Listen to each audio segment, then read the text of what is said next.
por el apoyo para poder ofrecer esta actualización en la charla de ergonomía en el consultorio dental. De hecho, espero que, bueno, muchos de los que estén asistiendo tal vez ya tengan la referencia de mi presentación que vimos allá en el 2011, la cual seguramente ustedes ya han tenido oportunidad de verla en este canal de I+D. Y el día de hoy lo que estamos haciendo es básicamente una actualización, por eso le llamamos versión 2.0. En esta nueva presentación, bueno, quiero comentarles del 2011 para acá, evidentemente han salido, digamos, nuevas actualizaciones, nueva información y, por ejemplo, en mi caso también me he preparado un poco más. El día de hoy tengo una certificación en lo que viene siendo como asesoría de lo que viene siendo ergonomía. Esta la hice a través de la Escuela de la Espalda, de Back School, tal como se llama, está aquí. Y básicamente ellos, es una plataforma que también está en línea. En un momento dado ustedes pueden, si alguien está interesado en aprender un poco más allá de lo que son esta parte de este bonito tema de ergonomía, lo pueden ustedes inscribirse, pueden llegar a tomar esta misma certificación y tener un poquito más de información. Esta escuela lo que hace es básicamente ayudar en la parte de la evaluación de los riesgos, ofrece lo que viene siendo, bueno, analiza un área de trabajo y con la idea de dar mejoras y también dar recomendaciones para evitar movimientos que afecten a final de cuentas la salud. Evidentemente todo eso está pegado a la ley, deben de saberlo que en Estados Unidos existen normas que deben de cumplir todos los empleadores para con sus trabajadores y a final de cuentas allá, digamos, no es una opción. Por ley deben de cuidar esto, es por eso que este tipo de certificaciones son relativamente muy valiosas en la parte de Estados Unidos y cualquier empleador debería de estar apegado, como les decía, en el cuidado de su empleado, ¿de acuerdo? El objetivo de esta charla, primero que nada, lo que me interesa es que ustedes reconozcan, entiendan y también sepan medir los factores que en un momento dado les puede llegar a causar un problema futuro por la práctica de la odontología. También voy a tratar de compartirles algunas estrategias para que puedan aplicarlas prácticamente desde hoy mismo, en la tarde, noche, el día de mañana, empiecen a practicarlas directamente en su espacio clínico, con la idea de tratar de disminuir las posibles consecuencias de trabajar con una baja ergonomía. Y también minimizar los riesgos futuros que puedan llegar a tener, ¿ok? Entonces, como les decía, aparte de todo esto que ya hemos ido aprendiendo con el paso de los años, un servidor, yo no soy dentista, sin embargo, he estado desde el año del 97 para acá, prácticamente inmerso en lo que viene siendo lo que es el negocio dental. Entonces, conozco a muchos dentistas, he estado en muchas entrevistas con ellos, y el día de hoy, bueno, represento la compañía ADEC aquí en México, y es una compañía completamente enfocada a la parte de ergonomía. Desde el momento en que desarrollamos un producto, ya sea un sillón dental, una lámpara, un sistema dispensado, los mismos banquillos, siempre están pensados en el trabajo que ustedes van a estar ejerciendo en el día a día y pensando, evidentemente, de que puedan practicar la odontología durante muchos años y con un bajo nivel de riesgo, a final de cuentas. Bueno, primero que nada, para entrar en tema, quiero que analicemos un poquito lo que viene siendo el posible riesgo laboral. No quiero llegar a escucharme muy negativo, la verdad, doctores, no es mi idea, pero sí quiero que estemos conscientes de lo que viene siendo la práctica odontológica y los posibles riesgos que van a tener. Para esto, antes que nada, quiero mostrarles estas dos organizaciones, por ejemplo, son organizaciones internacionales, las cuales hablan y están prácticamente ligados toda la parte de ergonomía.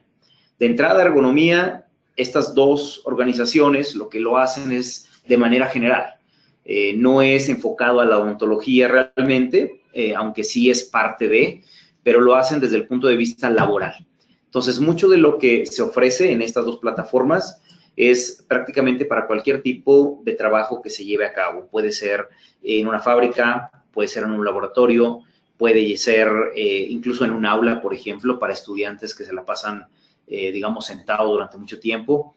Es decir, prácticamente cualquier tarea que se vaya a desarrollar de manera repetida y durante largo plazo, prácticamente ellos se encargan de tratar, digamos, de cuidar esos espacios con la idea de hacer el trabajo, digamos, un poquito mejor. En el caso de organizaciones regionales, tenemos estas dos, por ejemplo, la japonesa y la europea son dos que me interesa mencionarles, más que nada porque son las que han hecho mucha investigación en los últimos años. En el caso de la europea, por ejemplo, estamos hablando que es una asociación que cada año prácticamente reúne especialistas en ergonomía y hace congreso anual específicamente sobre esto. Entonces, realmente sí estamos hablando de mucha investigación, de muchos hallazgos nuevos, que parte de ellos es lo que quiero comentarles durante esta conferencia. Ahora, en México, si bien estamos un poquito, hay que decirlo un poco en pañales al respecto, la Secretaría de Trabajo y Previsión Social es, digamos, la organización que se encarga, por ejemplo, de ver esta parte de la regulación laboral desde el punto de vista de ergonomía. Ellos lanzaron el año pasado, en el 2016, la convocatoria para la revisión de la norma oficial, la 035 de la STPS, y la cual debe de ser o debió haber sido publicada ya en el diario oficial durante este año. Al día de hoy, ¿sí? Noviembre 14, no está publicada, por lo que yo creo que en el portal debe de estar publicada en breve.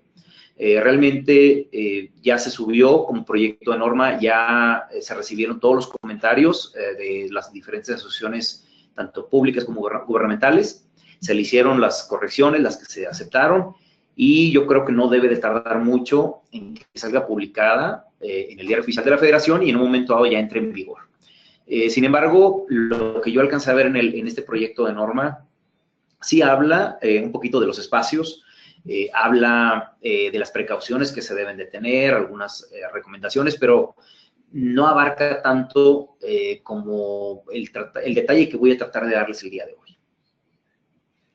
Ahora bien, realmente me estoy viendo, digamos, ahora sí que un poco negativo, realmente existe un riesgo laboral.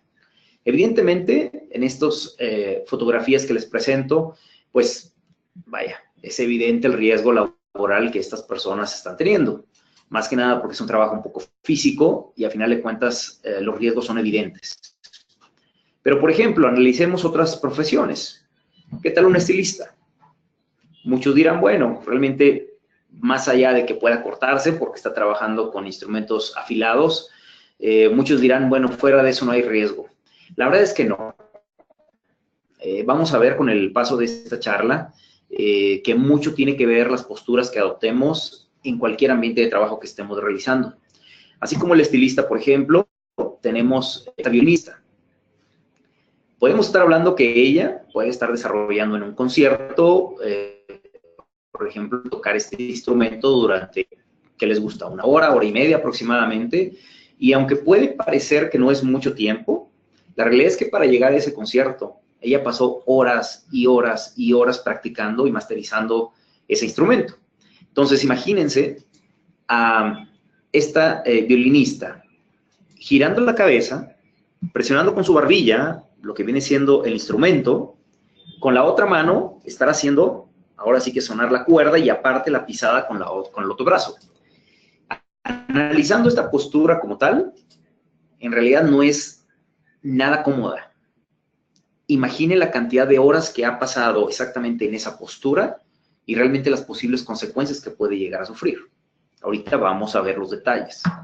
No es lo mismo, por ejemplo, que por ejemplo estas futbolistas. Ahora que está de moda la Liga Femenil aquí en México, pues vemos los partidos se juegan ahora sí que de manera muy reacia.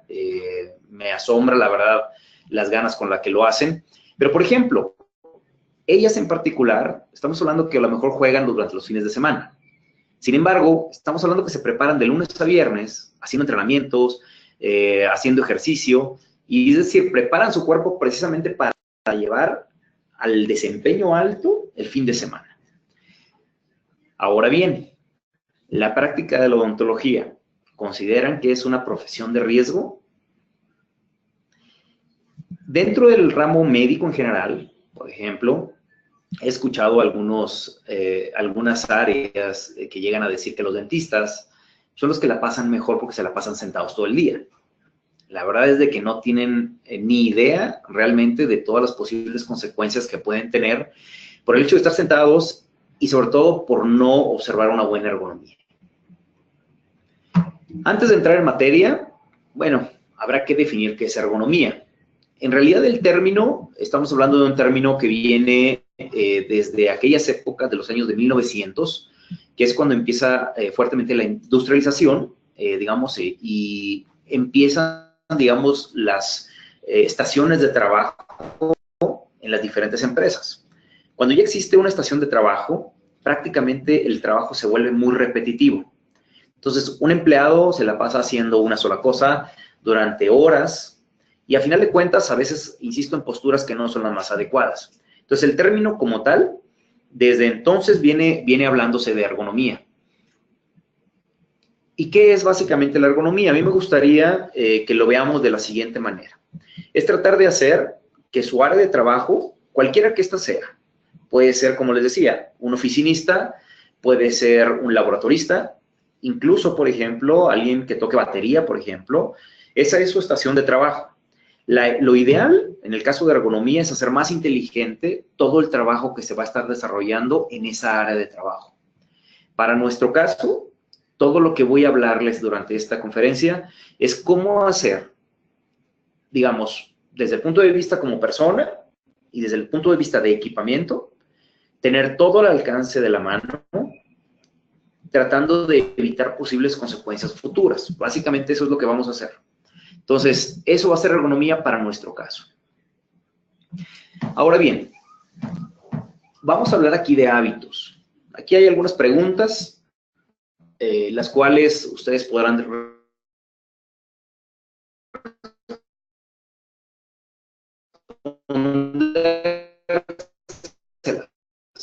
preguntas. ¿Por qué los procedimientos se sientan frente al paciente de esa manera?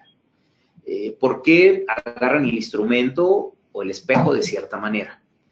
En muchos de los casos, por fortuna muchos sí me llegan a decir, les gusta un 30% tal vez, me dicen que tuvieron un maestro que se les acercó y les hizo las correcciones necesarias. La verdad es que es un alto porcentaje el que definitivamente sobre la marcha van aprendiendo posturas y se van adaptando de acuerdo a la necesidad. Y no necesariamente es la mejor manera. Entonces, ahí, por ejemplo, podemos estar hablando que ya adoptaron un mal hábito de una postura o de una manera de trabajo. Entonces, así como en su momento adquirieron ese mal hábito, hoy lo voy a invitar a que lo hagan a la inversa. Tome nota de esta conferencia. Probablemente esperaría yo que, digamos, les sirva para tomar algunas 6, 7 estrategias que pueden aplicar dentro del consultorio. Y yo lo que les recomendaría es hacer un listado de cuáles serían esas estrategias que a ustedes les gustaría aplicar en el consultorio.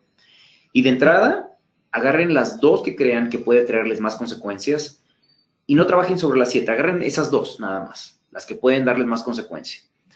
Y una vez que empiecen a trabajar con ellas, hasta que no se vuelva un buen hábito, y cuando ese buen hábito se vuelve en algo constante, entonces otra vez vuelven, toman otras 2 estrategias y así poco a poco van corrigiendo todo lo que esté alrededor de su consulta, ¿de acuerdo?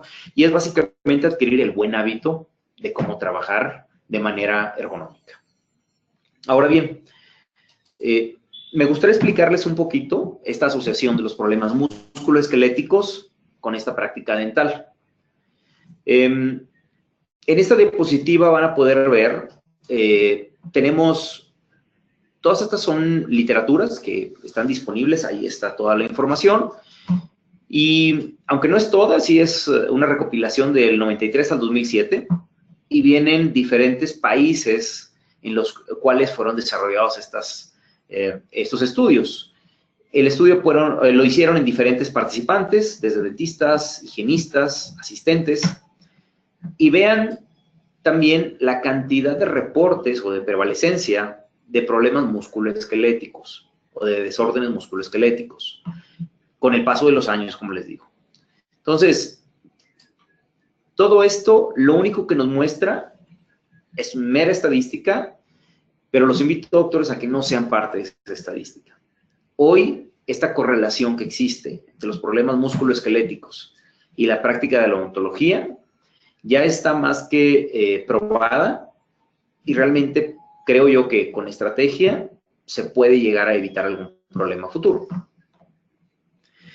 La YADA, por ejemplo, el Journal de la American Dental Association, en el 2011 hizo esta pregunta.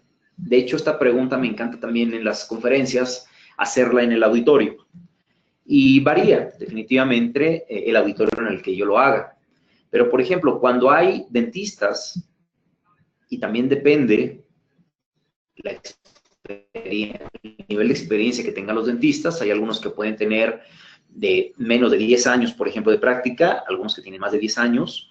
Realmente la prevalecencia de los que admiten tener algún problema musculoesquelético, en aquellos que son de 10 años para arriba de práctica, realmente la prevalencia es bastante alta. En el caso de higienistas, en este estudio fue el 80% que llegaban a tener algún dolor de espalda o alguna parte del cuerpo, y de estudiantes el 70%. Yo creo, en lo personal, cuando yo he preguntado, cuando me toca ir a universidades y cuando atienden específicamente estudiantes las conferencias, muchos de ellos realmente no reportan muchos problemas. Más adelante, cuando veamos los factores, vamos a ver que una puede ser, porque están más jóvenes, ¿sí? Hay un factor que es importante y que también voy a hablar, que es la parte del ejercicio. Normalmente los jóvenes hacen mucho más ejercicio que los adultos. Y el otro punto es de que probablemente la cantidad de horas que practican no es tan alta como un doctor egresado y que ya tiene 5 a 10 años de práctica privada. Entonces, también eso puede variar. Sin embargo, en este estudio también la prevalecencia era bastante alta. Ahora bien, en México, si bien ya de unos 8 años, 7 años para acá, he visto un cambio y sobre todo mucho más soporte de parte de las universidades en la parte de ergonomía con los estudiantes. En realidad es ahí donde debe de empezar a atacar este tipo de estrategias y sobre todo de corregir a los alumnos cuando se estén trabajando con la preclínica, es decir, con simulación. Es ahí donde debemos de explicarles la manera correcta de trabajar y es donde se les debe de corregir la parte ergonómica. Yo no estoy diciendo que una vez que ya adoptaron alguna práctica no se pueda corregir, pero es mucho más sencillo que desde inicio se puedan estar haciendo ese tipo de cambios en los estudiantes. Ahora, en México me tocó ver al doctor Carlos Campos y Escalante. Me tocó verlo en su tierra, en alguna conferencia que di en la UVM de Veracruz. Él estaba por ahí presente y me dio mucho gusto saludarlo. Él desde el año del 79 publicaba en la ADM ya técnicas ergonómicas en odontología. Pero estamos hablando que en la década de los 70 en México ya existía o ya empezaba un poquito a hacer algo de ruido la parte de ergonomía. La realidad es que no se tomó mucho en cuenta y creo yo que, como les digo, 7, 8 años para acá es cuando realmente este tema está tomando mucho más auge. Entonces, aplaudo a las universidades que cada vez más y más están tomando en cuenta este punto y yo creo que eso va a ser un bien importante para el medio dental. Ahora bien, en cuanto a estudios, les digo, hay muchos. En cuanto a libros específicamente que hablen de lo que viene siendo ergonomía en odontología, realmente son muy, muy pocos. Este es uno que es bastante bueno. Bethany Balashi es la autora de este libro y ella es esposa de un dentista. De hecho, ella es fisioterapista. Lo que alcanzó, bueno, el por qué quiso hacer este libro es precisamente porque después de varios años de práctica del esposo, vio cómo la salud del esposo iba decreciendo mucho por malas posturas. Entonces se dio la tarea de recopilar mucha información, de poder escribir un libro al respecto, y si alguien quiere saber sobre este tema en particular, este sería un buen libro para poder empezar. Ella habla y nos muestra un poquito de los diferentes grupos musculares, que más que grupos musculares, yo diría que es toda la zona, porque no solamente involucra el músculo, sino también involucra los tendones, las articulaciones en general, lo que es hueso, menisco y demás. Entonces, podemos hablar que los problemas cumulativos se van a dar a nivel de espalda alta, a nivel de cuello, en hombros, en la espalda baja, a nivel de lo que es el codo y lo que viene siendo las manos y muñecas. Entonces, todos esos son los que van a ver afectados. Normalmente sucede porque durante el trabajo de su día a día, estamos hablando que la atención de un paciente puede tardar entre 40 minutos, una hora aproximadamente, puede ser que un poquito más de una hora. Durante todo este tiempo, la mayor parte se la pasan en una posición estática, a veces con movimientos repetidos y que están muy enfocados en esas zonas de trabajo. Depende el tipo, digamos, ahorita que voy a hacer el análisis ergonómico, paso por paso, van a ver cómo hay ciertas zonas que tienen más riesgos que otras, dependiendo de las posturas que se estén trabajando, o también el alcance que puedan tener ustedes con sus instrumentos. Y eso lo vamos a ir viendo sobre la marcha. Pero básicamente estas son las zonas que se van a ver afectadas. La doctora Bethany lo que hablaba es que, por ejemplo, el hecho de estar en esa postura incómoda durante mucho tiempo, empieza a ver, ella habla de microtrauma. Ese microtrauma, cuando no es correctamente atendido, llega a ser cumulativo y con el paso de los años es cuando empiezan a haber problemas un poquito más graves. Si no se atienden correctamente, obviamente este puede llegar a ser un problema mayor. Y créanme, yo he visto durante estos años algunos doctores, por ejemplo, doctoras, que literalmente han llegado a someterse a cirugías y varios de ellos que conozco ya no pudieron regresar a la clínica porque ya fue imposible prácticamente volver a trabajar y esto fue desafortunadamente consecuencia de una mala ergonomía. Entonces, insisto, no quiero ser muy negativo al respecto, pero sí es algo que hay que tomar en cuenta.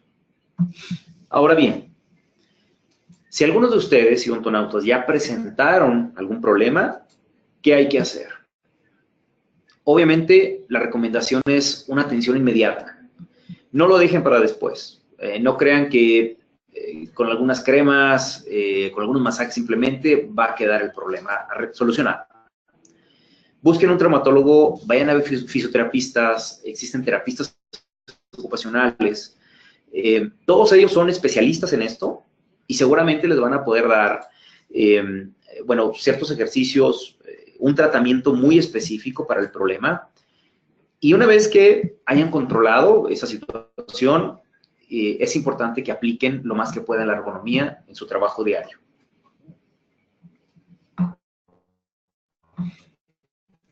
Ahora, de la postura, pero también vamos a ver en nuestro cuerpo cómo está diseñado y también cómo nos afectan precisamente esas malas posturas. Esta fotografía es de un doctor de los años 70.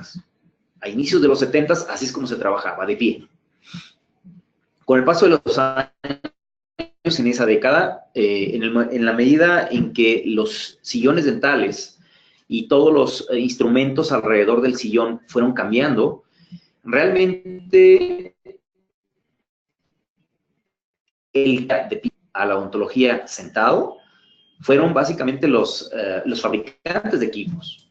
Fueron los que introdujeron los bancos, fueron los que introdujeron lo que es la inclinación de lo que son los sillones, y es lo que permitió, a final de cuentas, al dentista sentarse, en teoría, para trabajar más cómodamente.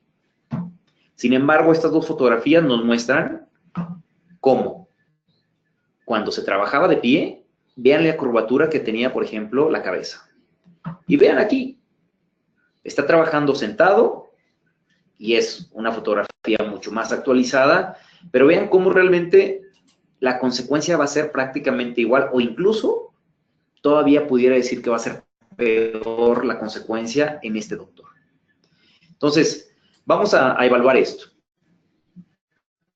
También en la década de los 80, yo creo que muchos, bueno, de los que son contemporáneos, en la década de los 80, cuando empezaron a salir las computadoras, por ejemplo, de escritorio, y el trabajo se volvió, ahora sí que prácticamente es estar sentados horas y horas en el escritorio, empezaron a salir diagramas de cómo era la manera correcta y adecuada de permanecer frente a una computadora durante muchas horas del día. Bueno, en aquellos entonces se hablaba que el torso y lo que viene siendo nuestras piernas deberían de estar en un ángulo de 90 grados. Los resultados recientes de investigaciones, la recomendación es que debamos de tener hoy día una apertura aproximadamente de 105 a 125 grados entre lo que es el tronco y lo que viene siendo las piernas. Esto lo vamos a obtener gracias a lo que es el banquillo. Ahorita voy a platicar un poquito más de los banquillos. Ahora bien, ¿qué tiene de importancia que revisemos esa postura, esa inclinación que necesitamos? Nosotros tenemos la irrigación del flujo, todo el flujo sanguíneo a nuestras extremidades inferiores, pasan por nuestra arteria femoral. Este es un diagrama de cómo está la arteria femoral, cómo va hacia la parte posterior, y a la altura del muslo, prácticamente lo tenemos en la parte de atrás. Esa arteria femoral va a estar, evidentemente, dentro de los músculos y demás. Pero si nosotros estamos trabajando, por ejemplo, en esta postura de los 90 grados, lo que va a estar sucediendo es, estamos cortando un poco el flujo de lo que viene siendo la sangre a nuestras piernas. No sé si les ha pasado estar sentados, por ejemplo, la típica, una banca en un, no sé, agarran en una banca de un parque, por ejemplo, las típicas bancas que son muy rígidas, y se ponen a leer, y de repente se pasa el tiempo y de repente empieza un cosquilleo o un hormigueo en las piernas. Bueno, eso sucede precisamente porque ya la pierna, al no tener una buena circulación, ese es el efecto que está causando. Entonces, hay que tratar de cuidar esa parte. Más adelante voy a explicarles cómo elegir un buen banquillo y cuáles son las características deseables para evitar precisamente ese problema. Ahora bien, la postura del cuerpo en un balance neutro, es decir, que no tenemos ninguna inclinación hacia ningún lado, ni al frente, ni hacia atrás, ni hacia la derecha, ni hacia la izquierda, deberíamos de tener en esta forma toda nuestra espina dorsal. Tenemos nuestros discos cervicales, los torácicos, los lumbares, el sacro y el coxis. Esta es la manera en cómo debería de estar. A través de, tenemos, digamos, todo lo que es la médula espinal y de ahí, evidentemente, sale toda la inervación hacia todo nuestro cuerpo. En abril de 2013 tenemos a Graham Bortman, que tiene y define lo que es la espina neutral o la espina en forma de S. Y nos habla ahí que las cervicales, esos discos tienen una angulación entre 30 y 35 grados. Las torácicas son cerca de 40 grados. Las lumbares, cerca de 45 grados. ¿Por qué es importante esto? Porque cuando el odontólogo cambió de los años 70 en una postura de pie, como en la figura a moverse a una odontología B, de sentado, cambió completamente esa angulación de lo que es la espina dorsal. Peor aún, hay ocasiones en que adoptamos la figura C de postura, que es prácticamente una forma de C todo nuestro cuerpo. Cuando hacemos eso, todavía nuestra columna cambia completamente esa angulación. Y aquí se los muestro en esta fotografía. Vean cómo prácticamente todo el cuerpo recae prácticamente y cómo cambia y se modifica esta forma de S regular que deberíamos de observar a cómo está cayendo en una forma de C.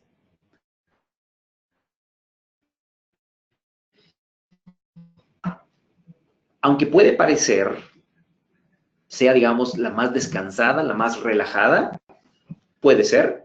Sin embargo, es la que nos va a traer más consecuencias a nuestra columna, pero también a nuestros grupos musculares, específicamente de la espalda baja. Por eso es recomendado que al momento de estar sentados debamos de cuidar esa forma de S. incluso al estar sentados. Ahora, para esto es indispensable tener un buen banco. Al rato que hablemos de los bancos, les voy a explicar todos los movimientos necesarios que hay que hacer para en un momento dado guardar esa forma de S. Por lo pronto, esta es la parte que debemos de tomar conciencia y cuidar de nuestra columna vertebral. Bueno, posibles daños que pueden llegar a tener, evidentemente van desde dolores musculares leves a nivel de espalda baja, espalda alta, hasta problemas de hernia en los discos, unas hernias interdiscales. Aquí tenemos, por ejemplo, está de más comentar la importancia de nuestra columna, porque prácticamente todo está inervado y va directamente a todo nuestro sistema, por eso es que es importante cuidar muy bien esta parte. Ahora bien, cuando tenemos una postura de balance, cuando está perfectamente balanceado mi cuerpo, ya sea en posición de pie o sentado, la cabeza normalmente en el humano llega a pesar entre 8 y 10 libras aproximadamente, ¿sí? En un momento dado estamos hablando que es cerca del 8% del peso corporal. Si yo estoy perfectamente balanceado, mi cabeza le va a estar representando 0 kilogramos de peso al resto de mi cuerpo. Sin embargo, cuando empezamos a hacer este adelanto de la cabeza, yo ya empiezo a colocarle más fuerza, digamos, tiene que soportar más lo que viene siendo mi cuello. Y no se diga cuando yo hago esto. Ojo con esto. Esto es algo que estamos viendo y nada más volteen a ver en la calle. ¿Cuántos muchachos, cuántas personas a veces no van así con su celular? Esto va a acarrear graves problemas, ¿sí? Ahora, ¿en la odontología sucede esto? Creo yo que sí. Vean esta fotografía, un estudiante está trabajando en preclínica, se fijan, está trabajando con un maniquí. Desde este momento, vean cómo está haciendo su trabajo dentro de la cavidad oral. Por eso les mencionaba yo que es bien importante que a nivel de las escuelas es donde se deba en un momento dado corregir ese tipo de problemas. Aquí es donde se le debe decir al estudiante, sabes que tienes que mantener tu postura adecuada, tienes que usar magnificación, que esa es una base para evitar este tipo de posturas. Al rato vamos a platicar también de ese tema. Y bueno, al momento de trabajar ya con paciente, sí es, digamos, una postura típica que llegamos a ver. Vean esto o la misma que les presenté hace rato. Entonces, ahorita voy a explicarles las estrategias para tratar de evitar este problema. Por lo pronto, tomen en cuenta que cada inclinación que ustedes hagan de su cabeza va a traer una consecuencia en su cuerpo. Ahora bien, hace rato les platicaba que todo lo que es ergonomía, en cualquier rama laboral que quieran analizar, se trata de cuántas repeticiones de movimientos yo estoy haciendo y sobre todo es un poquito más complicado cuando aparte de la repetición estamos añadiéndole peso. En realidad en odontología es más la repetición que el peso que estamos cargando. Por ejemplo, cuando sí estamos hablando de peso, por ejemplo, una persona que está en una bodega y que tiene que estar, digamos, de una línea de producción agarrando una caja, volteando y llevarla a apilarla en una tarima, por ejemplo. Ahí está haciendo movimiento repetido la persona y aparte cargando. Entonces, no es el caso de la odontología. Regularmente los movimientos que se están haciendo son sí repetitivos. Realmente el peso con el que se está cargando no es mucho. Sin embargo, algo que es importante y que esta diapositiva nos muestra es que dependiendo, un doctor que sea diestro, por ejemplo, evidentemente toda esta parte, la parte derecha, que es su mano dominante, es la que va a traer mucho trabajo, mucha carga, porque evidentemente la mayor cantidad de movimientos repetidos van a ser con esta zona, a diferencia de su lado izquierdo. Y el que sea zurdo, pues bueno, va a ser a la inversa. El punto es que en los odontólogos se alcanza a ver esto. El lado dominante es el que va a tener un sobreuso sobre el lado contrario. Ahora bien, ya que hablamos de los movimientos, quiero explicarles los tipos de movimientos que se encuentran en odontología. Aquí en estas fotografías, bueno, son básicamente fotos al momento de trabajar, cuando están trabajando con un paciente. Vamos a analizar los tipos de movimientos que se están haciendo regularmente.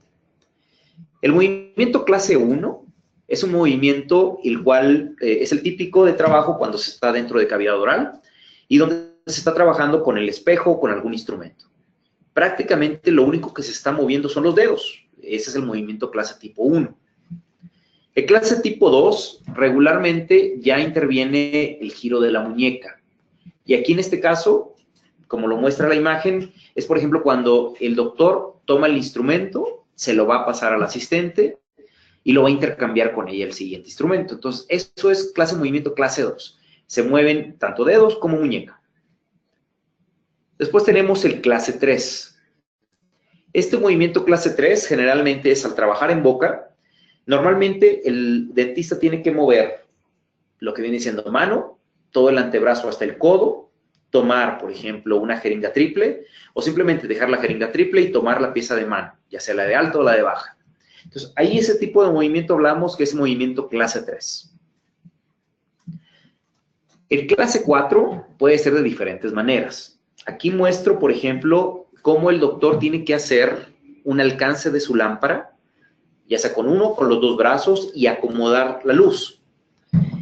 Este tipo de movimiento regularmente estamos hablando que el hombro se estira de más y ya sea, como en este caso, alcanza algo o tal vez, por ejemplo, también puede suceder si el área operatoria está aquí y el doctor tiene que agarrar en una mesa de trabajo algo, estirar el brazo y tomarlo. Entonces, a final de cuentas, ahí es el movimiento clase 4. El movimiento clase 5 es, por ejemplo, este típico movimiento. El campo operatorio está al frente, pero el doctor probablemente el negatoscopio en este caso lo tiene exactamente detrás. Entonces tiene que estar girando totalmente todo el torso para poder estar revisando y regresar. O tal vez estar utilizando su intercom. Entonces realmente todo esto debemos de evitarlo, debemos de cuidar en un momento dado este tipo de giros. Ahora bien, entonces, ya que tenemos la clasificación, hay que tratar de analizar su espacio de trabajo, doctores, y cuidar de tener la mayor cantidad de movimientos. A final de cuentas sabemos que son movimientos repetidos, pero hay que hacerlos dentro de esas 3 clases de movimientos. Traten de evitar los clase 4 y los clase 5, por favor. Una estrategia para tratar de evitar esos 4 y 5 puede ser que en lugar de que ustedes sean los que hagan esos ajustes, los haga el asistente. Yo sé, no mucha gente utiliza asistente dental. Probablemente en México he visto que el 15% probablemente de odontólogos, 18%, yo creo que no más de eso, utilizan asistente dental. La verdad es de que va a ser de mucha ayuda y más adelante les voy a explicar por qué es importante el uso del asistente dental. Por lo pronto, en cuanto a movimientos, el asistente es quien puede estar dándoles el apoyo para esos 2 tipos de movimientos. Que sean ellos, los asistentes, ellas, las que les estén ayudando con todos esos movimientos y evitarlos al máximo. Ahora bien, hablemos un poco de la postura ideal. La postura ideal del odontólogo va a estar marcada con los siguientes puntos a saber. Primero que nada, el asiento. Hace rato platicábamos que el asiento no debe estar horizontal, sino que tiene que estar inclinado para que podamos abrir este ángulo que yo les mencionaba, de que en vez de que sea 90 grados, que pueda ser de 105 a 125 grados. Debe de ser un poquito más abierto. Los pies deben de estar perfectamente planos en el piso. No sé si recuerden el caso del estudiante que tenía su cabeza toda doblada. Él tenía los pies dentro o prácticamente debajo del asiento. Eso no es una buena postura, sobre todo porque va a causar más tensión en sus piernas, pero aparte puede ser que esté presionando su arteria femoral, que es una de las bases que platicamos hace rato. Las rodillas deben de estar alineadas. Ahorita que hablemos un poco de balance, me van a entender un poco más ese concepto de que estén alineados. El respaldo de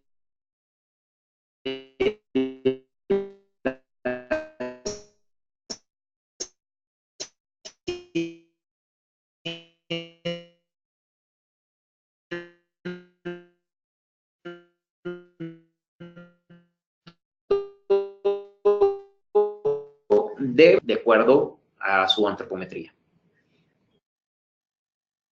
Silenciado. Su línea media tiene que estar lo más cercano a la línea media. Eviten hacer esto. De hecho, hay un caso bien específico que me acuerdo mucho. Cuando ustedes tienen que insertar una aguja, por ejemplo, regularmente no lo hacen de esta manera. No agarran la aguja y agarran el hilo. Por ejemplo. No están haciendo esto. ¿Qué hacemos regularmente? Invariablemente tenemos nuestros codos en la línea media para tener un poquito más de precisión. Bueno, esta es la postura más cómoda. Deben de replicarla al momento de trabajar. El antebrazo se recomienda que observemos una inclinación de cerca de 30 grados con respecto al piso, al paralelo del piso. Para esto, evidentemente, al paciente hay que elevarlo y articular correctamente tanto el cabezal como también el respaldo, lo tenemos que inclinar lo suficiente. Este punto ya se los mencioné hace rato, la columna. Debemos de cuidarla y hay que estar erguidos, lo más erguidos posible. Muchos me van a decir, si yo mantengo mi postura erguida, imposible poder ver dentro de la cavidad oral de manera correcta. Y es cierto. Por eso es que junto con la postura de erguido, estoy colocando las lupas. La magnificación, ahorita voy a platicar más de rato al respecto, pero la magnificación, doctores, si no han adoptado algún tipo de magnificación, háganlo. Su cuerpo se los va a agradecer.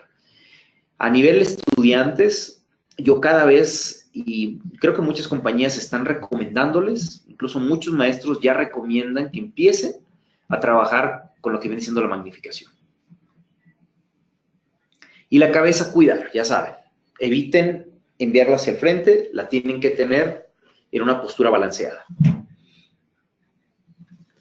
Bueno, entremos un poco a los factores que en un momento dado debemos de considerar para una buena ergonomía.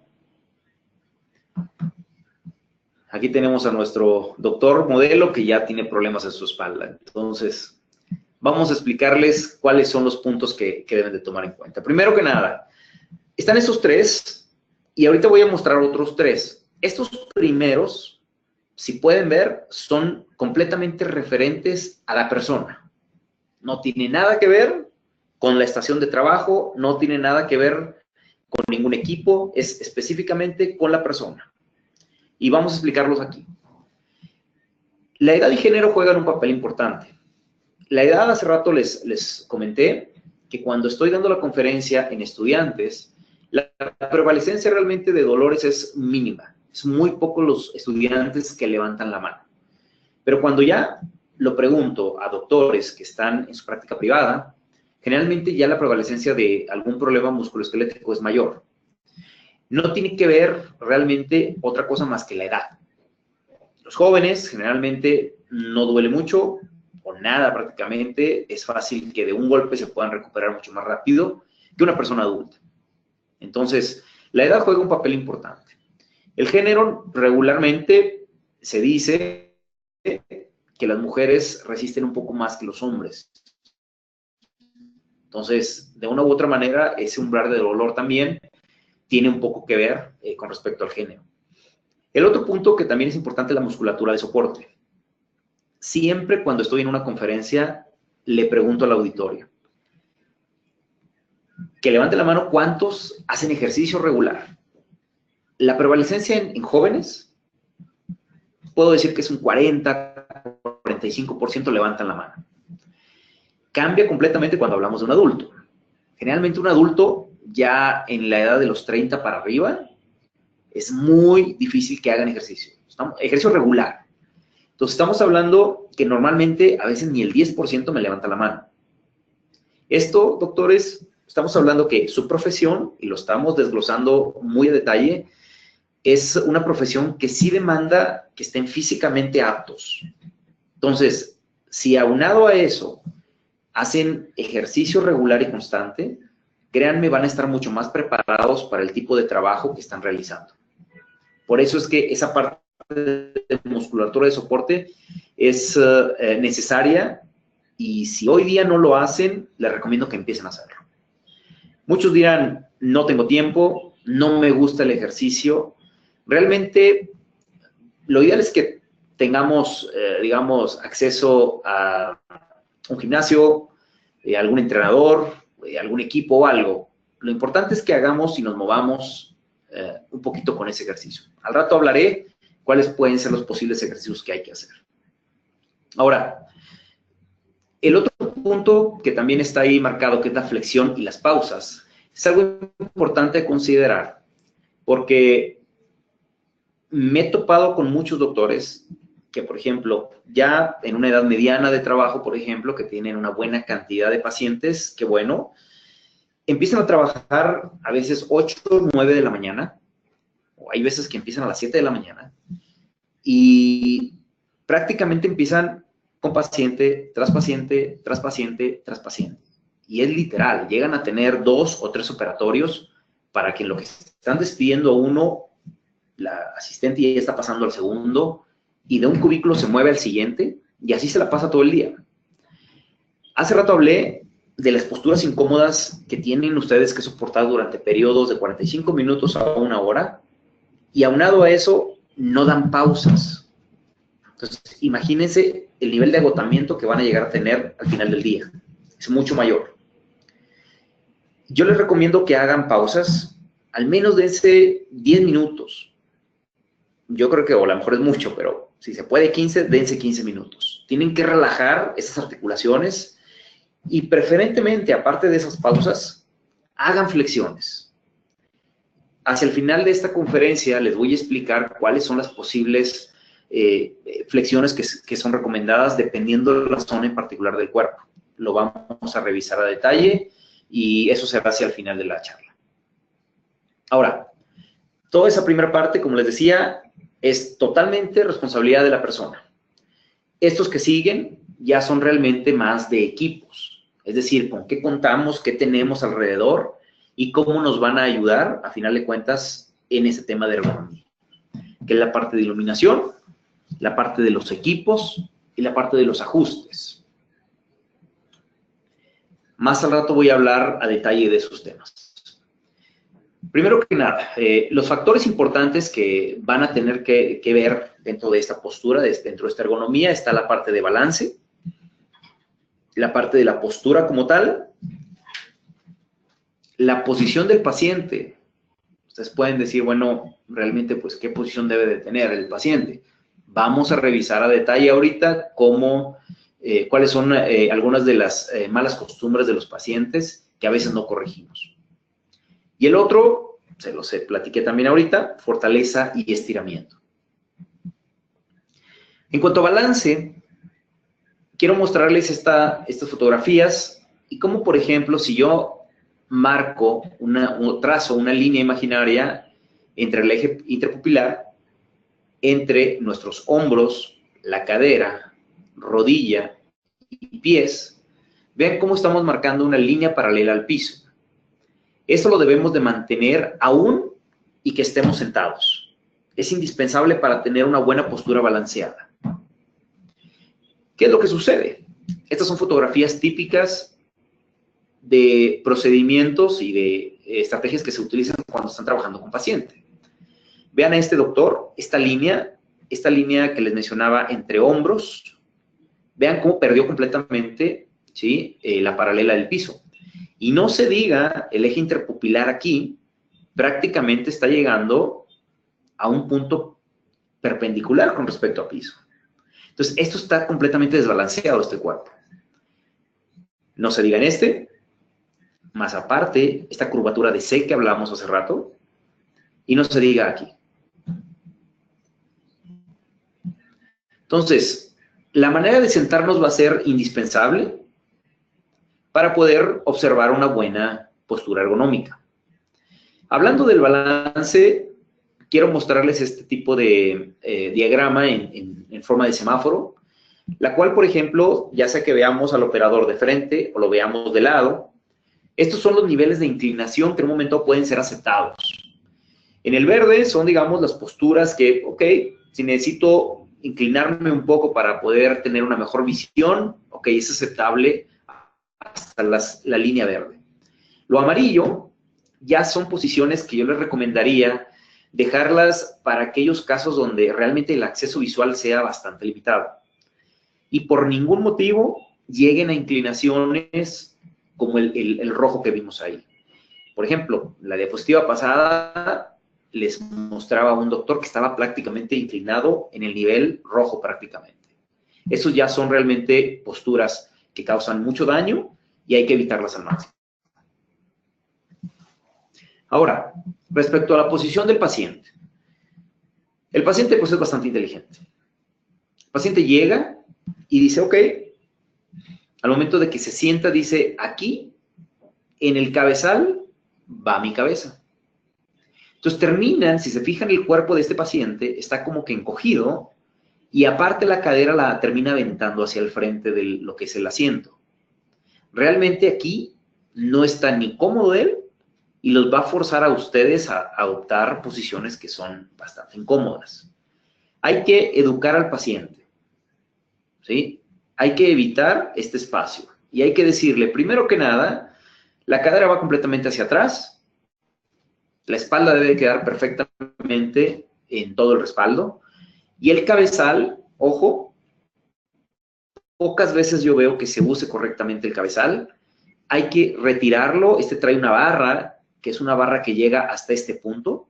Entonces, realmente un paciente que yo esté trabajando que mida 1,89, pues el nivel de cabezal, de cómo lo voy a retirar, va a ser diferente a si estoy trabajando un paciente que mida 1,68. Entonces, realmente debemos cuidar cómo trabajar el cabezal.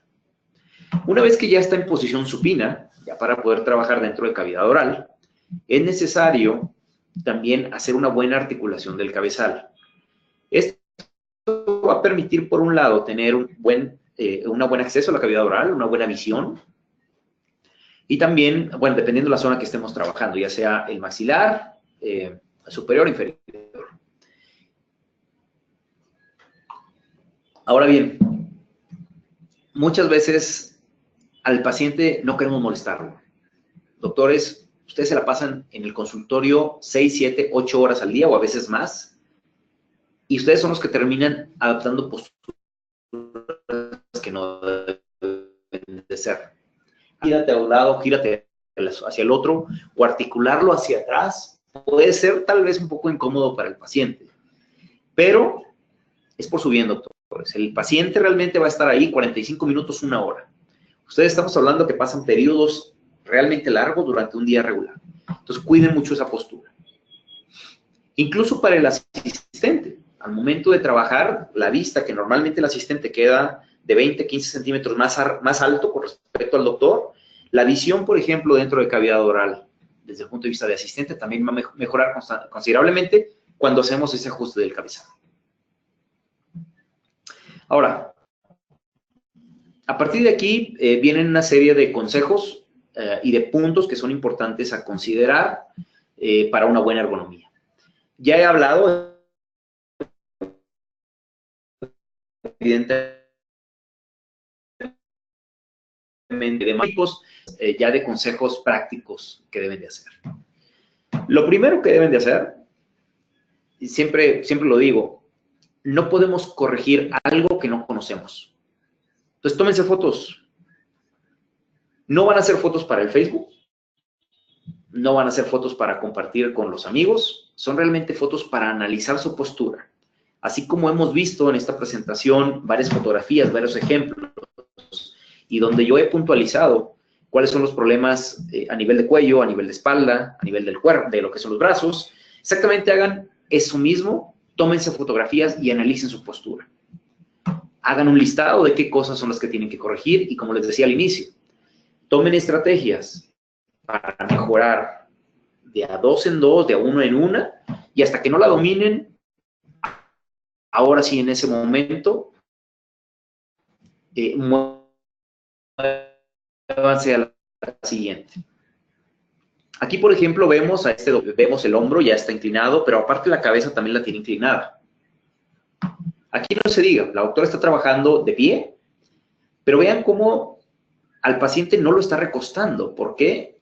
No lo sé. Al final de cuentas termina doblando todo el torso. ¿Cuánto tiempo realmente puede permanecer en esa postura? sin que haya una consecuencia. Aquí, por ejemplo, igual, hay que colocar correctamente, en este caso, al maniquí, para evitar inclinación del cuerpo y, sobre todo, los codos. Les decía yo, cerca de nuestra línea media. Evitar el tenerlos abiertos. Aquí, aunque la postura es bastante ideal, igual volvemos a ver cómo el hombro está despegado.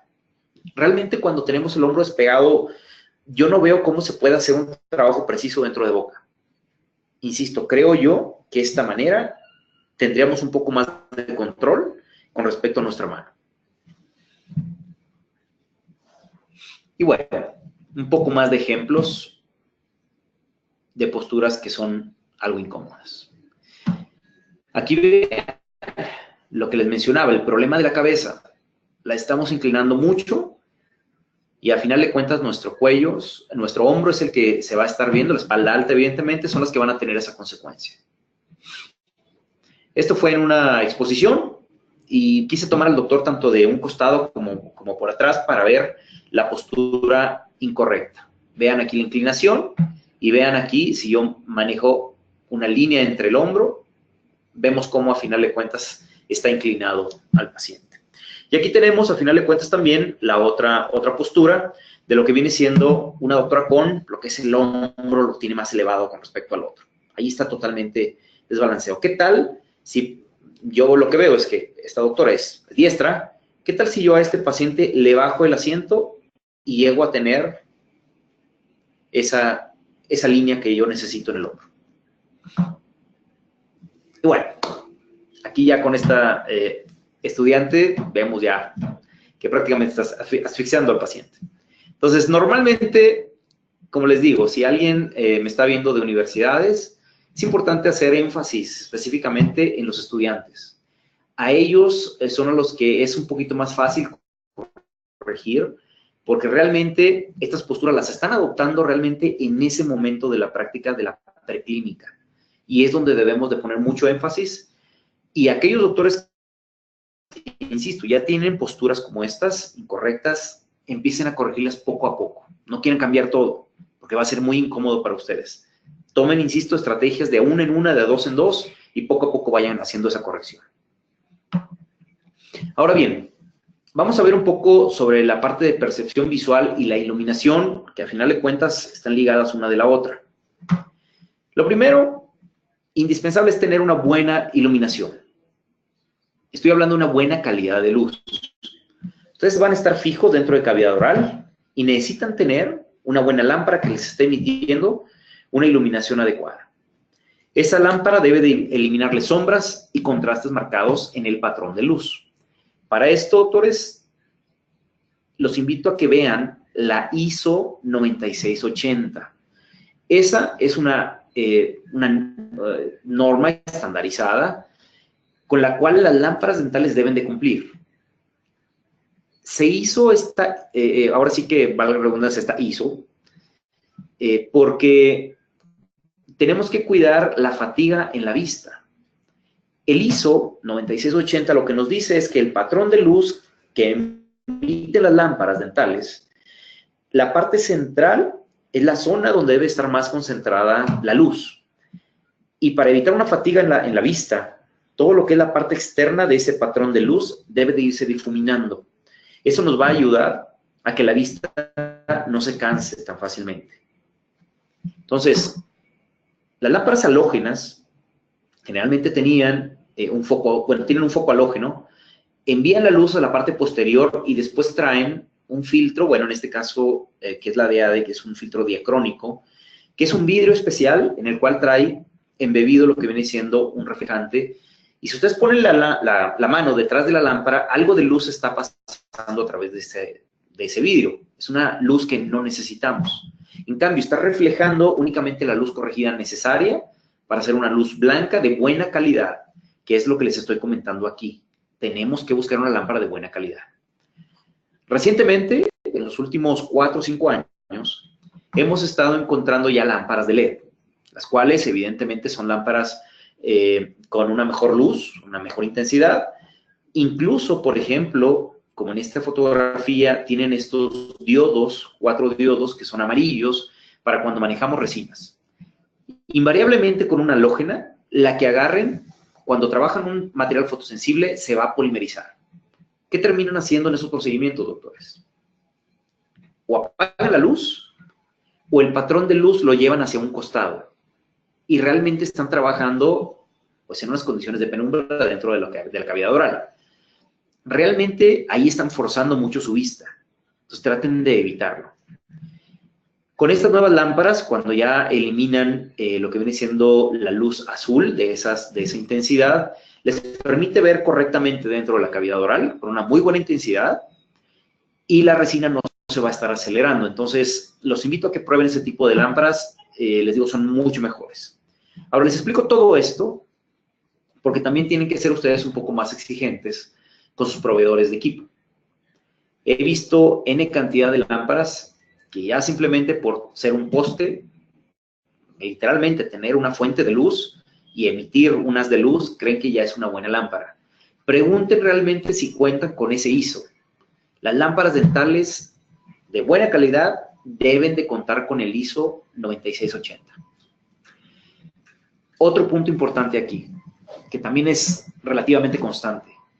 Los doctores que están trabajando con lámparas halógenas, de repente estamos hablando que tienen 10 años de uso, 12 años de uso con la lámpara, y a veces me llegan y me dicen, Carlos, la lámpara de ADEC me ha salido muy buena, tan buena que en 15 años, 10 años no le he cambiado el foco. Doctores, la intensidad de luz que está reflejando esa lámpara ya no va a ser la misma. Al no tener la intensidad adecuada, su vista se va a estar, pues afectando. Entonces, lo ideal es que los focos halógenos, después de 3 años y medio, realmente ya dieron la intensidad necesaria. No tienen que esperar a que se funda para cambiarlo. Les recomiendo que periódicamente vayan cambiando sus bulbos y realmente siempre tengan una buena intensidad en su lámpara.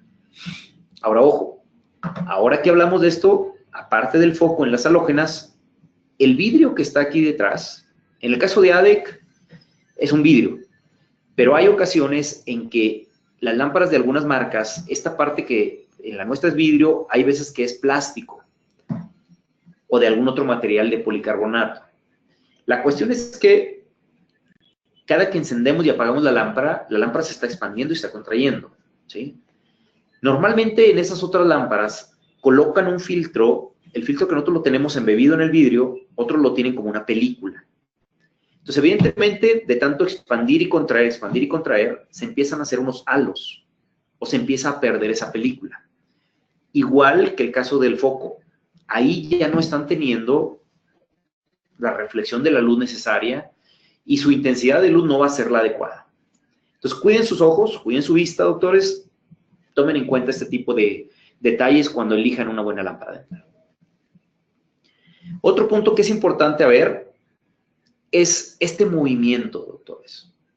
Cuando ustedes estén trabajando en boca, ustedes están a esta distancia focal trabajando. Pero en el momento en que, como en la fotografía, el doctor tiene que voltear para dejar la jeringa triple y tomar una pieza de mano, por ejemplo, el doctor ya tiene que, su vista la tiene que ajustar a una distancia focal más lejana, pero aparte con un nivel de intensidad diferente.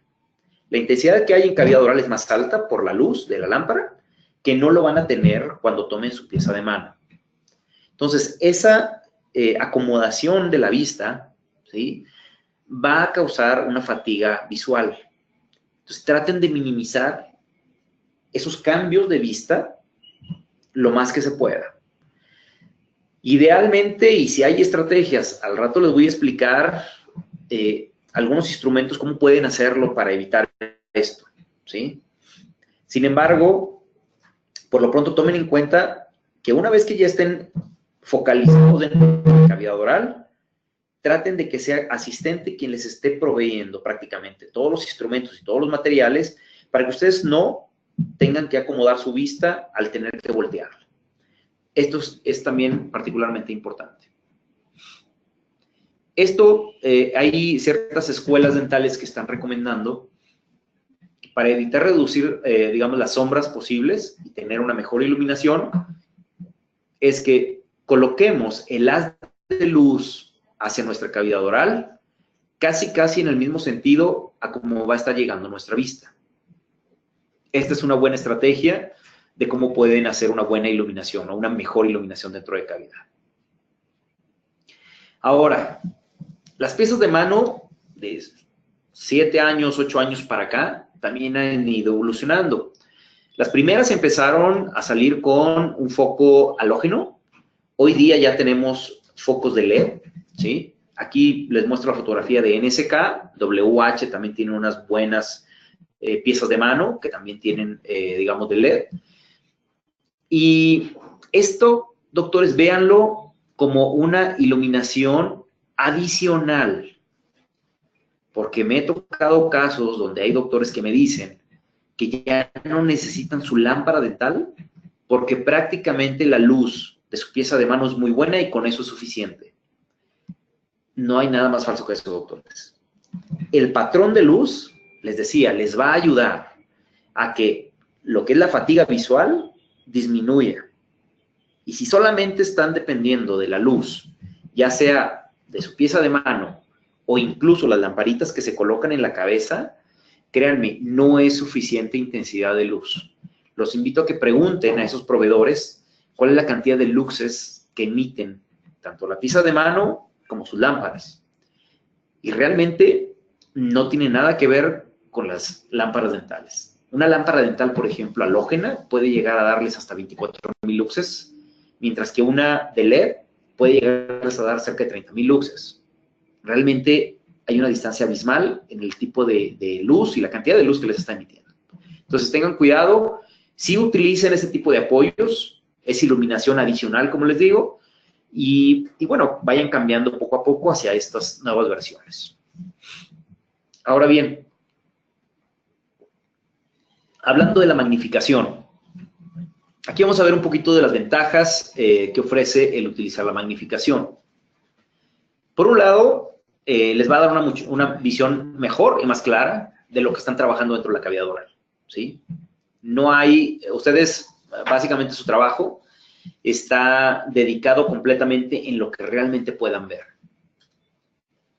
Les va a facilitar el balance ergonómico, incluso, bueno, yo aquí diría que les va a obligar a tener una postura completamente ergonómica gracias a la utilización de las lupas. Y les va a disminuir la fatiga muscular y evidentemente también aumenta la protección para los ojos. Constantemente en las conferencias me preguntan, a veces, sobre todo los estudiantes, tienen el miedo a que me dicen, Carlos, si yo empiezo a utilizar magnificación en mi edad joven, estoy obligando a mi cuerpo a utilizar lentes más joven. Eso es mentira. Realmente la magnificación es para que puedan visualizar correctamente y, como les digo, tener una buena postura.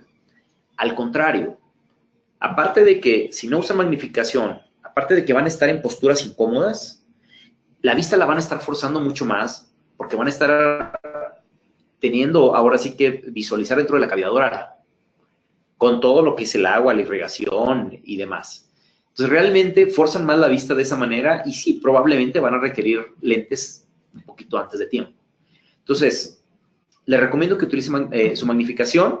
¿Qué hay que buscar cuando elijamos la magnificación? Bueno, busquen resolución, los niveles de magnificación, el ancho de campo y la profundidad de campo. Ahora bien, hay muchas compañías que ofrecen magnificación. Y créanme que hay para todos los presupuestos. Existen desde algunas lupas realmente un poco económicas, hasta lupas que ya estamos hablando que pueden ser completamente personalizadas. Se les coloca un aparato, se les revisa cada uno de los ojos, cuál es la profundidad que requieren, cuál es la graduación específica, y se les mandan a hacer, y hasta que no se le hagan totalmente personalizadas, se les mandan de regreso. Entonces, realmente hay para todos los presupuestos. Obviamente, esas lupas que les comento, que son más personalizadas, pues evidentemente van a ser de una mayor inversión, pero créanme que es lo ideal para ustedes. Entonces, yo no les puedo decir una marca en particular. Yo lo que les recomiendo es que se acerquen a las compañías. El patrocinador de esta conferencia, que es Dentadec, por ejemplo, ellos manejan algunas marcas diversas, que si los contactan incluso el asesor puede llegarles a prestar las lupas, llevárselas a demostración y que puedan ustedes elegir cuál es la que mejor se acomoda a su manera de trabajo y sobre todo, pues a la magnificación que requieren. Entonces, busquen a su proveedor dental para elegir la mejor magnificación posible. Ahora, aquí vamos a hablar un poquito también de equipos. El equipo que van a elegir va a depender mucho con ese acceso que vamos a tener a la cavidad oral, ¿sí? Esta fotografía, por ejemplo, es de un doctor, el cual tiene el acceso en un sillón de 500, y vean cómo el tipo de respaldo que tiene, vean esta curvatura que maneja, y es precisamente para ayudar que al momento de que el doctor entre hacia lo que es la cavidad oral, no afecte la parte de las rodillas, puede entrar perfecta, correcta y adecuada. Si no llegamos a tener esto, hay ocasiones en que los respaldos son muy gruesos y la rodilla topa en la orilla del respaldo, pues evidentemente ahí lo que van a tener que hacer es modificar la inclinación de lo que es el respaldo y casi invariablemente van a tener que hacer un desbalance del cuerpo para poder llegar mejor a ver dentro de la cavidad oral. Entonces, tomen en cuenta que los equipos también son importantes a considerar. Ahora, la posición de los instrumentos es algo importante también. Aquí vemos a un doctor trabajando con su asistente y vemos dos tipos de lo que yo llamo sistema de dispensado. A esto yo le llamo sistema de dispensado, hay quienes le llaman unidad, palatina, y aquí tenemos otro tipo.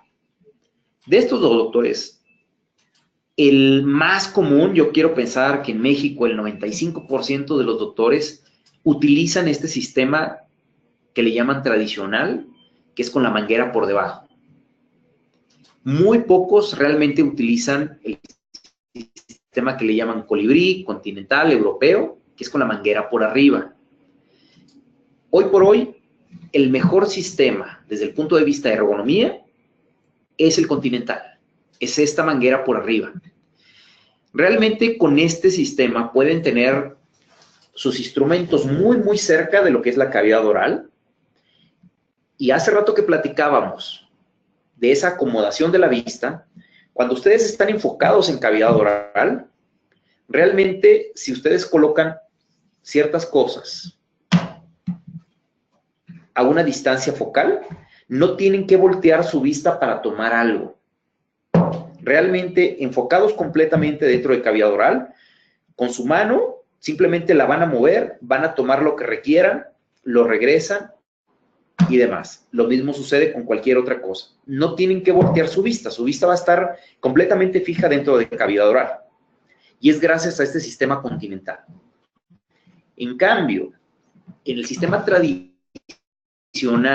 con la manguera por debajo que muchos dentistas utilizan, invariablemente van a tener que voltear su vista. El problema es que cuando están trabajando con su pieza de mano, al momento de regresarla, pues sí pueden ver aproximadamente en dónde está el hoyo donde va a quedar esa pieza de mano. Pero para asegurarse tienen que voltear para saber en dónde la insertan. Es por eso que es mucho más ergonómico el sistema continental que el sistema tradicional. Los dos les permiten el mismo tipo de alcance, pero la situación de la vista la van a tener que cambiar con el caso del sistema tradicional, que no lo hacen con el sistema continental. Entonces, tomen en cuenta esa parte.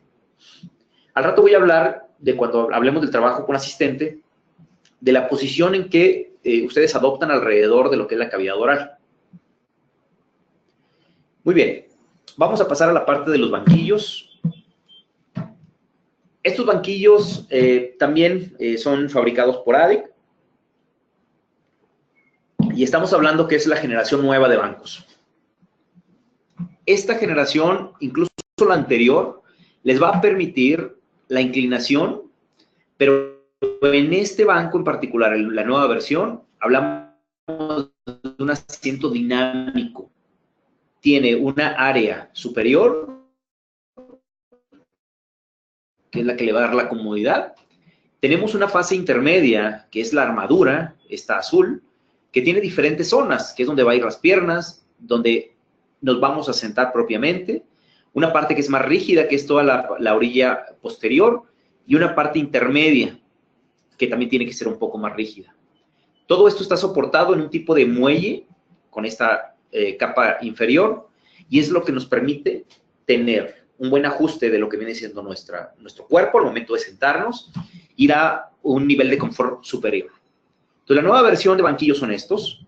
Tenemos tanto el banco de doctor como el de asistente, y seguimos manejando la línea previa. Esta línea previa es una línea que ADEC la sacó más o menos en los años de los 80 e inicios, y hoy siguen vigentes. Entonces, aquí simplemente es, en un momento, a ver cuál se les adapta mejor a sus necesidades. Lo que sí es importante mencionar, doctor, es que si hay un instrumento o un equipo dentro de su consultorio que van a estar utilizando durante una gran proporción de su trabajo, no es otro más que este, doctores. Este es el que más van a utilizar. Entonces, no escatimen, estamos hablando que es su postura, es su cuerpo el que está en juego. Hagan una buena inversión en su banco.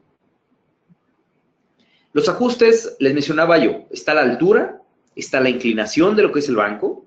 Tenemos también el ajuste de lo que es el respaldo para que se adapte a nuestra espalda baja. Y también tenemos la altura de lo que viene siendo el respaldo. A esta versión de bancos nuevos, con la llegada de la microscopía, requerimos tener un poquito más de control de los brazos. Esos son opcionales. Y en un momento dado, estos descansabrazos tienen la regulación de la altura y también de lo que viene siendo esta superficie del antebrazo. Lo vamos a poder hacia adelante o hacia atrás. Y aparte tienen este giro, este movimiento para que les dé libertad al momento de estar intercambiando instrumentos, materiales con su asistente o directamente con su sistema de dispensado. En el caso de asistente, muy similar. Tienen ajuste de altura, ajuste de lo que viene siendo la inclinación, el respaldo, en caso de que lo hayan solicitado con respaldo, y también lo que es la altura del respaldo. Otros ajustes es lo que es el torso, pueden girarlo hacia afuera para entrar y salir, y también lo que viene siendo el aro inferior, pueden subirlo, pueden bajar.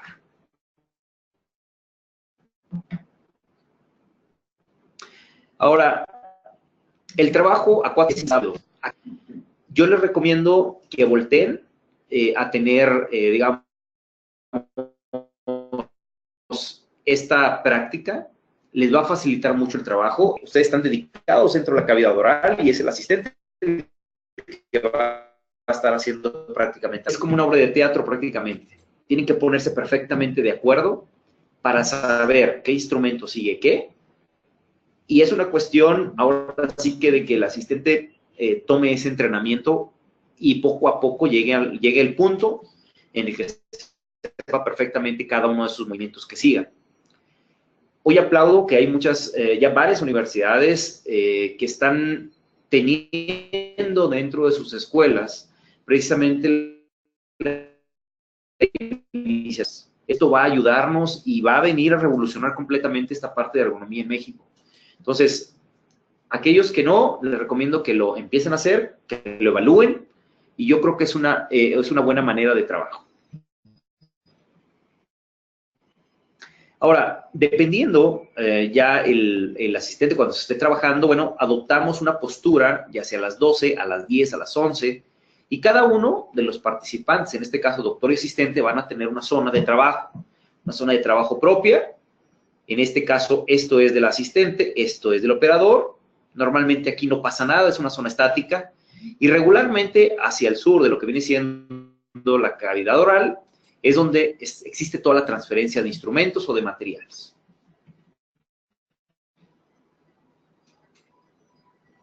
Ahora, bien importante, alrededor de su operatorio, que al final de cuentas ergonomía se trata de cuidar todo lo que esté dentro de su operatorio, es la parte de los muebles. ADEC también es un proveedor de muebles dentales. Realmente no son muebles convencionales, son muebles que están pensados y dedicados a la odontología.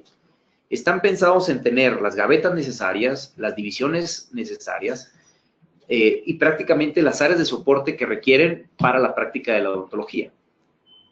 Vean cómo alrededor tienen muchos espacios de acuerdo a lo que vayan a necesitar.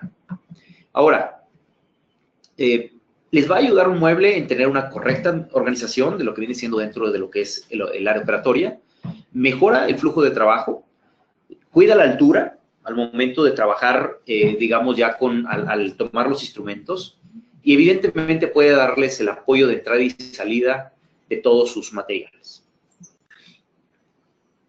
Esta superficie de trabajo es una que también ofrecemos, que es muy utilizada en Estados Unidos y que me gustaría ofrecérselas, doctores. Se llama mesa de trabajo 12 o'clock o a las 12.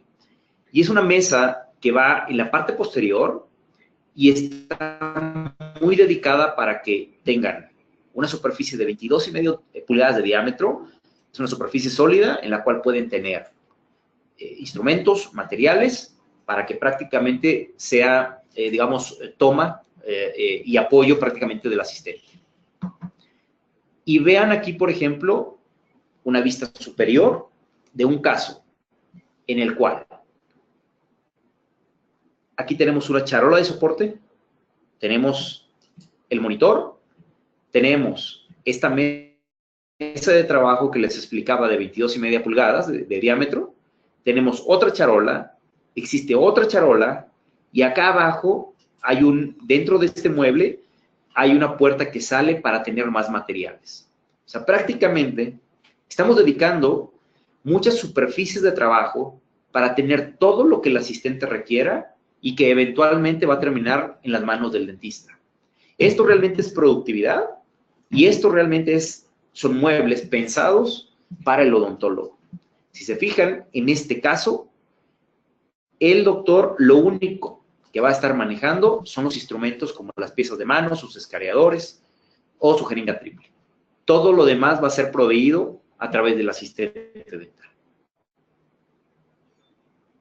Bueno, este tema en mi charla previa del 2011 no la había colocado. La verdad es que hoy día muchos de los instrumentos que se cuentan son bastante silenciosos. Evidentemente, entre mayor inversión sea para su pieza de mano, va a ser una pieza mucho más silenciosa.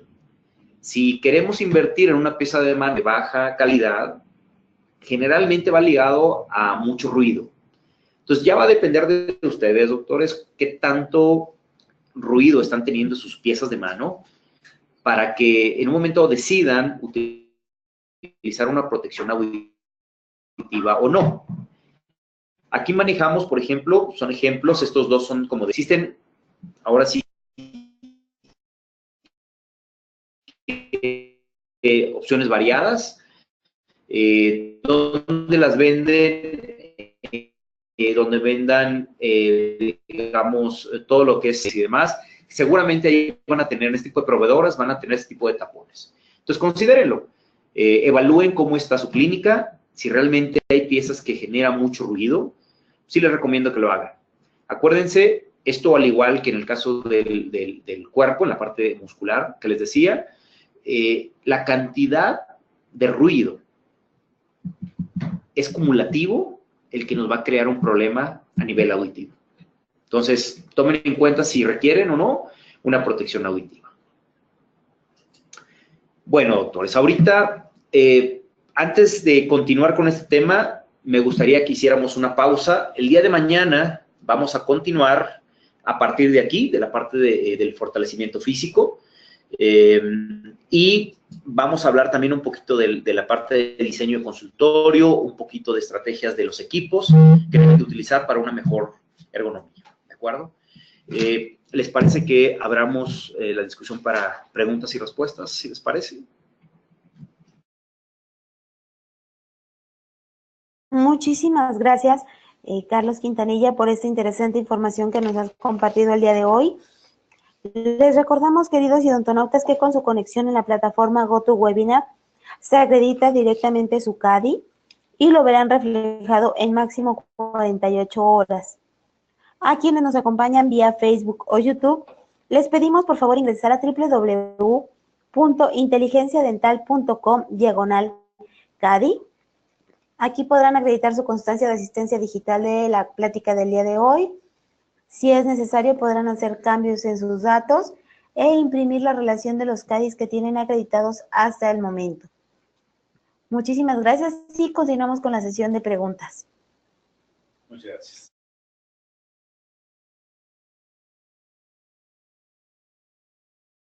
Tenemos una pregunta del doctor Blanco. Buenas tardes, excelente conferencia. ¿Recomienda algún ejercicio para ayudar a la postura? Así es, doctor Blanco, gracias por participar en esta conferencia. Sí, definitivamente, de hecho es la parte que sigue. El día de mañana vamos a estar transmitiendo a partir de las 10 de la mañana la segunda parte. Voy a enfocarme ahora, el día de mañana, a la parte de ese fortalecimiento físico requerido. Por un lado, algunas recomendaciones que les hice y voy a platicar un poquito más. Pero aparte, una buena porción de la conferencia de mañana, voy a hablar de los ejercicios por grupos musculares. Voy a hablar un poco de espalda alta, de la parte del hombro, de la parte del codo, de la parte de las manos. Entonces, por segmento, les voy a dar algunos 2, 3 ejercicios que recomiendan los fisioterapistas para que en un momento dado puedan fortalecer también y ayudarse en su día a día para mejorar su trabajo. Tenemos otra pregunta de la doctora Contreras. ¿La magnificación que mostró para los que usamos lentes reemplaza nuestros lentes o encima de ellos? Ok, doctora Contreras, gracias por participar. De hecho, como les mencionaba, es importante que pregunten directamente con su proveedor dental. Tengo entendido que existen las dos opciones. Una de dos, le pueden revisar específicamente cuál es la magnificación requerida en cada ojo, las que les digo que son personalizadas, y en un momento dado puede en un momento tal vez evitar utilizar nada más sus lupas ya graduadas, personalizadas, en lugar de las actuales. Y también, hay otras que sobre sus lentes se pueden colocar, digamos, lo que viene siendo la magnificación y puede seguir utilizando su lente regular y aparte la magnificación. Entonces, eso lo mejor es, dependiendo la marca, dependiendo el proveedor, yo creo que es el que le puede dar un poquito más de información. Lo que sí es importante tomar en cuenta es que la magnificación les va a ayudar, como les digo, a ver mejor, pero sobre todo no, digamos, si hoy ya cuenta con una graduación en sus lentes, no van a forzar más su vista. Entonces, sí es recomendado que tomen en cuenta la información y vayan con su proveedor para que en un momento les puedan hacer el soporte necesario ya más individualizado. Muchísimas gracias. La doctora Olivera pregunta, ¿qué posición recomienda para evitar un deterioro de las muñecas o una progresión cuando ya hay dolor? Bueno, doctora, ¿me decías, perdóname? Olivera. Gracias. Doctora Olivera, muchas gracias por participar. Bueno, como les mencioné durante la presentación, si ya existe el día de hoy un problema, lo ideal, ya sea leve, moderado o grave, lo ideal es que nos vayamos y nos atendamos con un profesional de la salud, que es el que le va a dar, ahora sí que muy a detalle, cuál es la estrategia a seguir para poder, digamos, mejorar su situación actual. Una vez con eso, tendríamos que observar, como le digo, con fotografías, vea usted cuál es la manera que estamos trabajando. En el estudio que hice de certificación en ergonomía, uno de los problemas comunes cuando se habla de muñeca, ¿sí? Es que lo regular es que nuestras muñecas deben de estar rectas con respecto a nuestro antebrazo. Hay ocasiones en que se termina, ¿tienes una pluma de casualidad? No, sí, por favor. En que se termina, por ejemplo, tomando un instrumento o de repente una pieza de mano, gracias, voy a simular con esta pluma y de repente terminamos haciendo esto. Lo que viene siendo la muñeca, vean cómo la estamos cambiando completamente y aparte de la vibración que puede ser, insisto, depende de la marca que tengan, la vibración que nos está generando en la muñeca, estamos agarrando fuerza y ahí es donde puede empezar a generarse muchos problemas en la muñeca. Recuerden que en esta zona tenemos una cantidad alta de huesecillos. Entonces, hay que tener mucho cuidado con esto. Lo ideal es tratar de tener este tipo de posturas.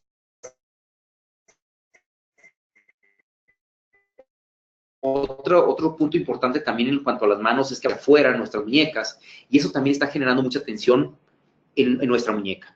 Entonces, lo ideal es tratar de hacerlo lo más recto posible, tratar de evitar hacer esto.